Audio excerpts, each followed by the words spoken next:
it's good morning to me, but to y'all, it's good afternoon.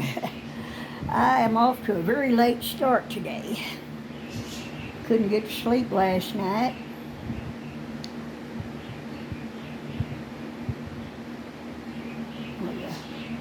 Couldn't get to sleep. I'd get sleepy, feel like I was about ready to go to sleep, and then I'd get wide awake again. Reach over and turn off the light, and then I'd just be wide awake again. I didn't get to sleep till maybe 5 o'clock this morning. But anyway,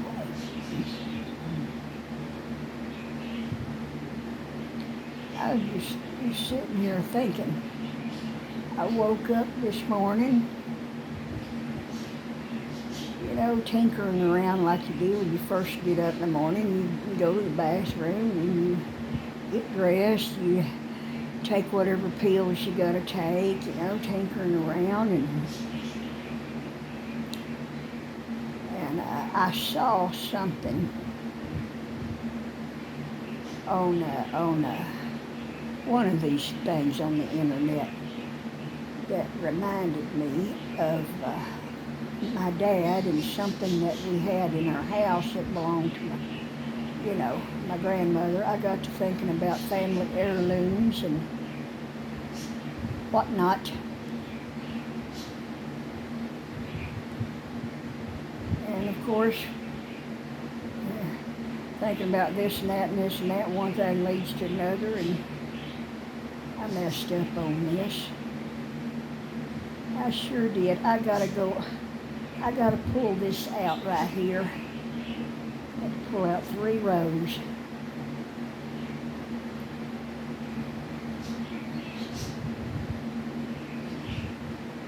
No, I'm supposed to go into the back loop on it, I think.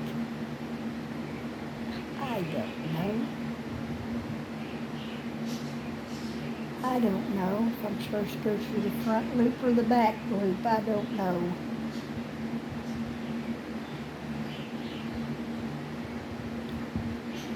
I don't know.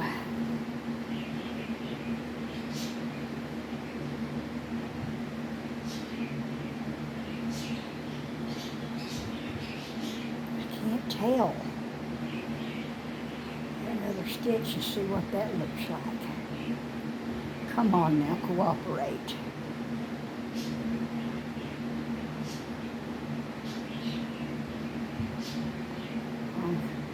I think I'm doing it right, maybe. Oh, God.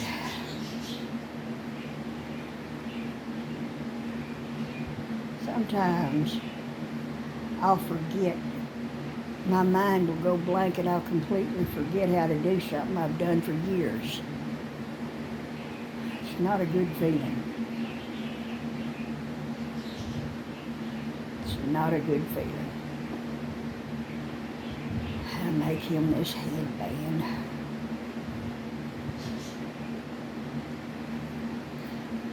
I don't like having to crochet front loops only or back loops only. I don't. It's a pain in the butt. It's a slow process. Can't crochet like you normally do.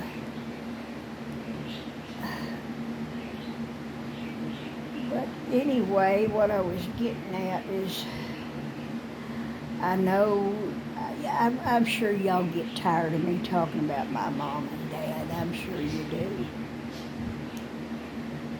I know. And I'm getting kind of tired of talking about it, but I think I've been going through some kind of a process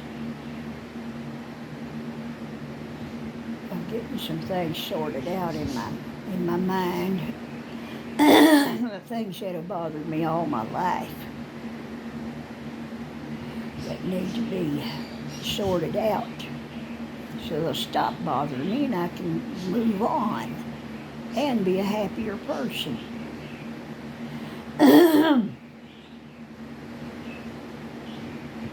So,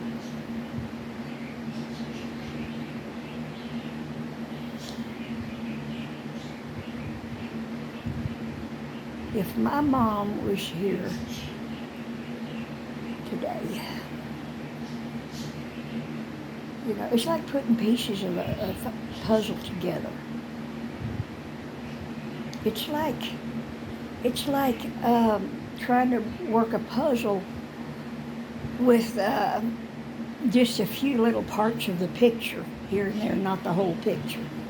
Just a few little pieces of the picture, that's all. But enough time has gone by, and I've been able to put enough of the pieces together to where things make sense. And I've never talked to anybody about these things before because I figured nobody would believe me and or they would blame me. Because very few times in my life I ever tried to talk to people about problems I had with my mom or this or that. They would immediately, even if they never even met her and didn't know her and didn't know me real well, they would instantly take her side. Well, that's your mother. Like I didn't know that.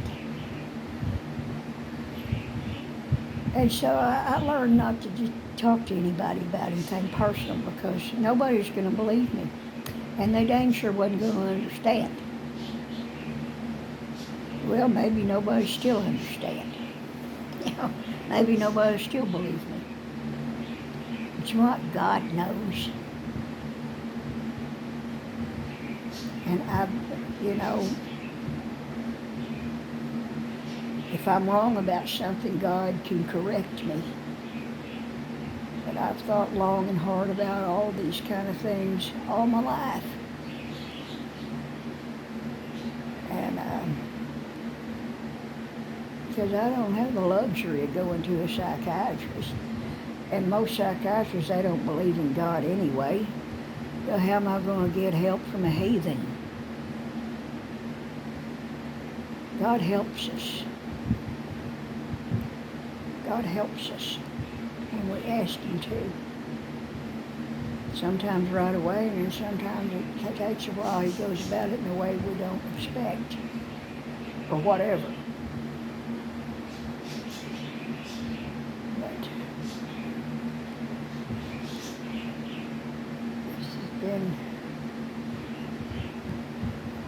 it's been a long time now, and my family's always been, pretty much dysfunctional. We never discussed anything personal. We never discussed our feelings, not in a calm, rational way. We yelled at each other sometimes, got mad at each other. We never sat down and discussed things with each other. And I never felt safe doing that because I figured, well, nobody's going to believe me. Nobody's going to understand. They're going to blame me. Oh, I was always getting blamed. For a long time, I was the black sheep of the family because I was a girl. Because I was a girl. And because,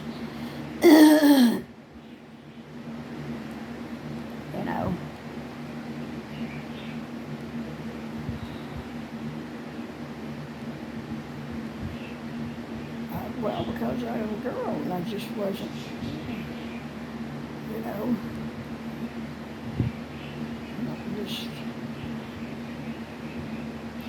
I got saved when I was 21 and became a Christian, and of course that changed some things. That didn't mean I became perfect, but I still made a lot of mistakes. Still do, unfortunately. But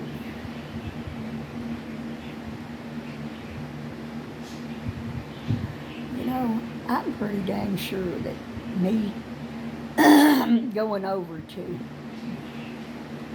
Pete Yoder's house and catching Mom in bed with him was the catalyst to her leaving when she did.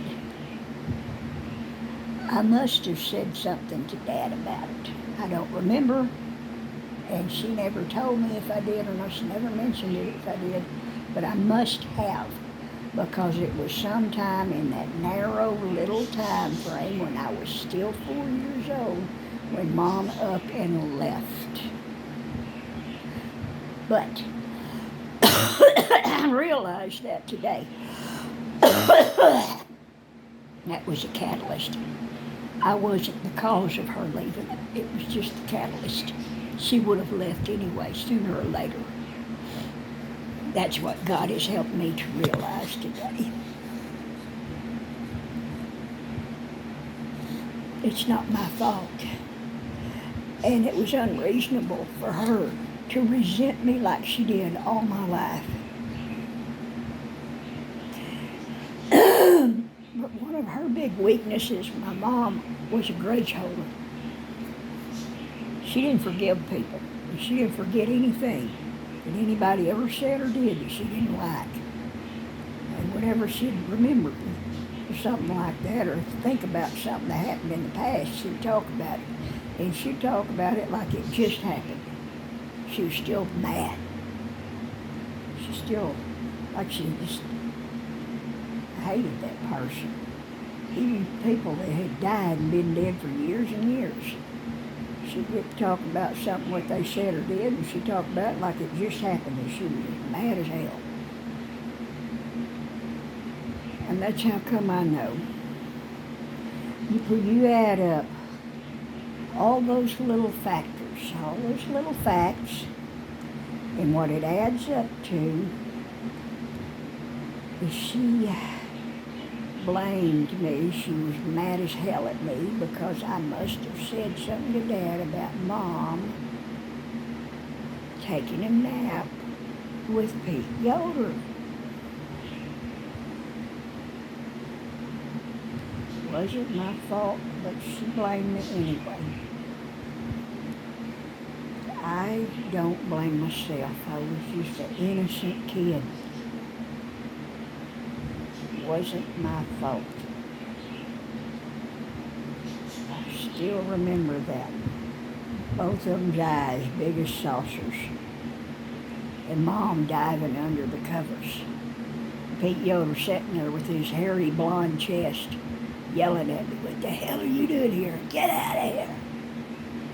I remember. But anyway,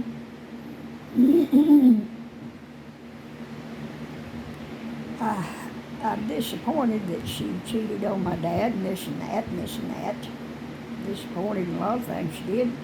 I'm also disappointed in things I did. So, you know, I don't hate her. I still loved her. I always loved her.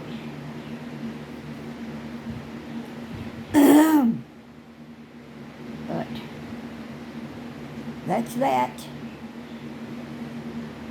That's that. Yeah. The Lord just reminded, He revealed that to me. It's a very simple fact, but I didn't never, for some reason I never realized or thought of that before, that she would have left him anyway. She would have, sooner or later. She didn't love my dad anymore, and she wanted to be with other men. That was it.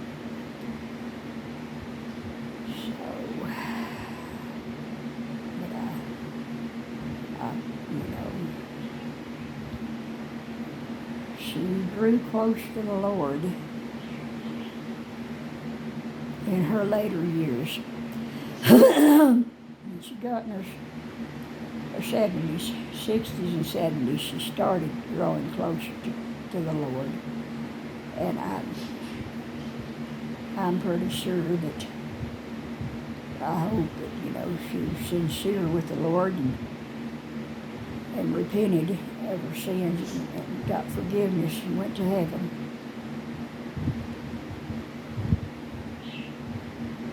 sometimes it's hard to look at things we did that was wrong and admit to them.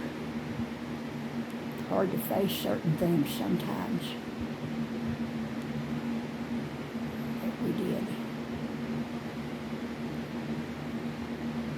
But when we turn to God and say, God, I'm sorry.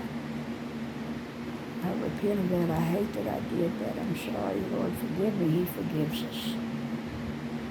So,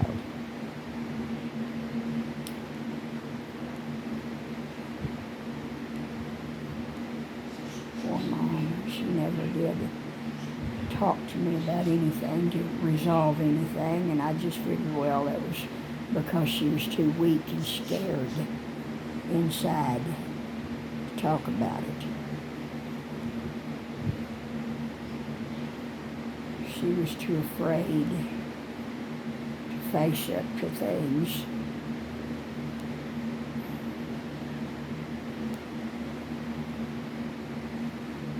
Maybe she was afraid that we would condemn her or not forgive her or whatever, but it's not what it would have done. Wouldn't have condemned her.